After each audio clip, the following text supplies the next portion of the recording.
Hello everyone, আসসালামু আলাইকুম। Welcome back to my channel. সবাইকে স্বাগত জানাচ্ছি আজকের পর্বে। আজকের পর্বে খুবই অল্প কিছু উপকরণ দিয়ে খুব সহজভাবে একটি নাস্তা তৈরি করে দেখাবো।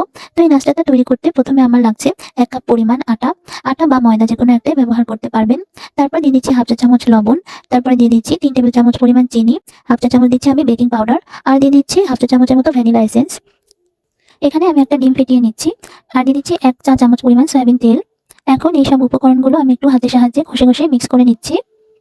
তো এখন যে ডিমটা আমি ফেটে রেখেছিলাম সেটা পুরোটাই দিয়ে দিয়েছি। দিয়ে হাতের সাহায্যে আমি ভালোভাবে ডিমটা মিশিয়ে নিয়েছি। এখন ওই ডিমের বাটিতে আমি অল্প একটু পানি নিয়ে নিয়েছি। আর পানিটা আমার যতটুকু পরিমাণ লাগে অল্প করে দিয়ে আমি একটি ডো তৈরি করে নিচ্ছি। রুটি পরোটার মতন ডো তৈরি করে নিতে হবে এখানে। এর থেকে বেশি নরম বা বেশি শক্ত ডো তৈরি করার প্রয়োজন নেই। তো দেখতে পাচ্ছেন আমি একটি রুটি বেলার মতো একটি ডো তৈরি করে নিয়েছি। তো এটা আমি ১০ মিনিট একটু রেস্টে রেখে দিচ্ছি। এখানে আমি সাদা তিল নিয়ে নিয়েছি। আর এখন আমি এই ডোটা আরো ২ থেকে ২ মিনিট একটু মথে নিয়ে তারপরে একটি মোটা রুটি বেলে নিচ্ছি। একটু 1/2 ইঞ্চি পরিমাণ মোটা করে একটা রুটি আমি বেলে নিয়েছি পুরোটা ডো দিয়ে। আর এখন এই রুটিটার উপরে একটু পানি ব্রাশ করে দিচ্ছি। আর এখন ওই সাদা তিলগুলো আমি সুন্দরভাবে রুটির উপরে ছড়িয়ে দিচ্ছি। আর তারপর বেলুন দিয়ে চাপ দিয়ে একটু আমি তিলগুলো লাগিয়ে দিয়েছি ভালো করে। আর এখন একটি পিজ্জা কাটার বা ছুরির সাহায্যে ১ ইঞ্চি পরিমাণ চওড়া করে এভাবে করে আমি কেটে নিচ্ছি লম্বা করে। আর তারপর মাঝখান থেকে একটা কাট দিয়ে দিচ্ছি।